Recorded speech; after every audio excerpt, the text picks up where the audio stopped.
আসসালামু আলাইকুম প্রিয় চাকরি প্রার্থী ভাই ও বোনেরা। আজকে আপনাদের জন্য আরেকটি নতুন ভিডিও নিয়ে হাজির হলাম। আর এই ভিডিওতে আমরা আজকে আলোচনা করব পানি সম্পদ মন্ত্রণালয় একটি নিয়োগ বিজ্ঞপ্তি প্রকাশ করেছে। আমরা সেই নিয়োগ বিজ্ঞপ্তি নিয়ে বিস্তারিতভাবে আলোচনা করার চেষ্টা করব। তো ধৈর্য সহকারে আপনারা সম্পূর্ণ ভিডিওটা দেখবেন, আশা করি অল্প হলেও উপকৃত হবেন। তো দেখেন বিজ্ঞপ্তিতে কি বলা হয়েছে। পানি সম্পদ পরিকল্পনা সংস্থার রাজস্ব খাতভুক্ত পদসমূহে অস্থায়ী ভিত্তিতে জনবল নিয়োগের জন্য নিম্নোক্ত পদের পার্শ্বে বর্ণিত শর্তে প্রকৃত বাংলাদেশি নাগরিকদের নিকট হতে অনলাইনে দরখাস্ত তারা আহ্বান করতেছে। এখানে কয়টি পদে তারা দরখাস্ত চাচ্ছে? টোটাল 5টি পদ। তো প্রথম নম্বর যে পদ, কার্টোগ্রাফার, বয়স 18 থেকে 30 বছর, 10তম গ্রেডে, এবং একজন লোক নিবে এই পদে। এবং এই পদে শিক্ষাগত যোগ্যতা ও এবং অভিজ্ঞতা কি প্রয়োজন দেখেন। পুরকৌশলে ডিপ্লোমা সহ কার্টোগ্রাফিতে 5 বছরের অভিজ্ঞতা প্রয়োজন হবে এবং সকল বিভাগে প্রার্থীগণ এই পদে আবেদন করতে পারবেন। 2 নম্বর যে পদ, ক্যাশিয়ার, 18 থেকে 30 বছরের মধ্যে হতে হবে। 14তম গ্রেডে, পদের সংখ্যা একজন লোক নেবে এবং শিক্ষাগত যোগ্যতা অভিজ্ঞতা কি বলছে, বাণিজ্য বিভাগে 2য় শ্রেণীতে স্নাতক ডিগ্রি সহ করণিক হিসেবে সরকারি বা আধা সরকারি প্রতিষ্ঠানের আধা সরকারি সংস্থা 5 বছরের চাকরির অভিজ্ঞতা থাকতে হবে। এবং ঢাকা, ময়মনসিংহ, চট্টগ্রাম, রংপুর ও সিলেট বিভাগের প্রার্থীগণ এখানে আবেদন করতে পারবেন। তবে এতিম ও শারীরিক প্রতিবন্ধী ক্ষেত্রে সকল জেলা প্রার্থীগণ এই পদে আবেদন করতে পারবেন। 3 নম্বর যে পদ, গাড়ি চালক, এই পদে তারা লোক নেবে 3 জন। 18 থেকে 30 বছর বয়স হলে আপনি এই পদে আবেদন করতে পারবেন এবং 16তম গ্রেডে, এবং বৈধ ড্রাইভিং লাইসেন্স সহ সংশ্লিষ্ট মোটরযান চালানোর আপনাকে 3 বছরের বাস্তব অভিজ্ঞতা থাকতে হবে। এবং ঢাকা, ময়মনসিংহ, চট্টগ্রাম, রংপুর ও সিলেট বিভাগের প্রার্থীগণ এখানে এই পদের জন্য আবেদন করতে পারবেন। 4 নম্বরে যে পদ, নিরাপত্তা প্রহরী, এই পদে দ্বারা একজন লোক নিবে। 8ম শ্রেণী পাস হলে আপনি আবেদন করতে পারবেন এবং বয়স 18 থেকে 30 বছর, 20তম গ্রেডে, এবং ময়মনসিংহ, ঢাকা, চট্টগ্রাম, রংপুর ও সিলেট বিভাগের প্রার্থীগণ এই পদে আবেদন করতে পারবেন।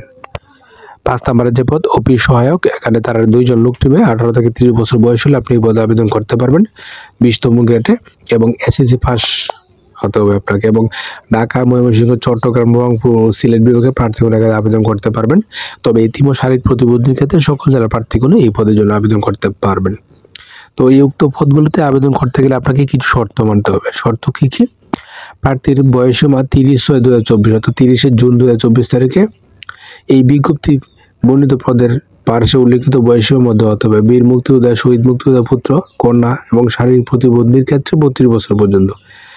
এবং চাকরির জন্য আবেদন আগামী 1/7/2024 তারিখে, অর্থাৎ জুলাইয়ের 1 তারিখ সকাল 9টা থেকে জুলাইয়ের 21 তারিখ 2024 রাত 12টা পর্যন্ত অনলাইনে আবেদন দাখিল করতে হবে এবং সরাসরি বা ডাকযোগে কোনো আবেদন তারা গ্রহণ করবে না। এবং লিখিত পরীক্ষা উত্তীর্ণ প্রার্থীদেরকে মৌখিক পরীক্ষার সময় নিম্নোক্ত কাগজপত্রাদি আপনাকে প্রদর্শন করতে হবে। কি কি কাগজপত্রাদি?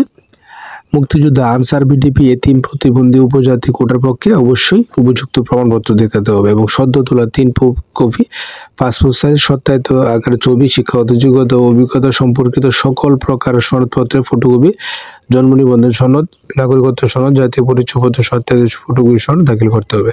সরকারি, আধা সরকারি, স্বায়ত্তশাসিত প্রতিষ্ঠানের চাকরিরত প্রার্থীদেরকে অবশ্যই যথাযথ কর্তৃপক্ষের মাধ্যমে আবেদন করতে হবে। এবং মুক্তিযোদ্ধা কোটা যারা আছে তাদেরকে অবশ্যই সরকারি সর্বশেষ নীতিমালা অনুযায়ী মুক্তিযোদ্ধা সনদপত্র আপনাকে দাখিল করতে হবে। তো আরো অনেকগুলো শর্ত আছে, আমরা সবগুলো শর্ত দেখে তারপরে অবশ্যই বুঝে শুনে আবেদনটা করবেন। এবং আবেদন করতে গেলে আপনাকে কোন ঠিকানায় প্রবেশ করতে হবে দেখেন, এই ওয়েবসাইটে প্রবেশ করবেন, warpo.teletalk.com.bd, এই ওয়েবসাইটে প্রবেশ করে আপনার আবেদনটা সম্পন্ন করবেন। এবং এই উক্ত পদগুলোতে আবেদন করতে গেলে আপনার কাছ থেকে তারা কত টাকা চার্জ কর্তন করবে? এই পদগুলোতে আবেদন করতে হলে তারা আপনার কাছ থেকে এত টাকা চার্জ কর্তন করবে। দেখেন এই যে এখানে দেওয়া আছে, খুব সুন্দর করে দেওয়া আছে। কার্টোগ্রাফে 448 টাকা, ক্যাশিয়ারে 334 টাকা, গাড়ি চালকে 336, নিরাপত্তা প্রহরী 224 এবং অফিস সহায়কে 224 টাকা আপনার কাছ থেকে তারা চার্জ কর্তন করবে। তো আশা করি বিষয়টা বুঝতে পারছেন। আর এই নিয়োগটা সম্পর্কে আপনার ভাবলে খোঁজ খবর নেবেন, ভালোভাবে খোঁজ খবর নিয়ে বিস্তারিত বুঝে শুনে জেনে তারপরে অবশ্যই আবেদনটা করবেন। আর প্রতিদিন চাকরির খবরাখবর পেতে আমার চ্যানেল ও পেজটার সঙ্গে থাকবেন। আশা করি নিরাশ হবেন না। ধন্যবাদ সবাইকে।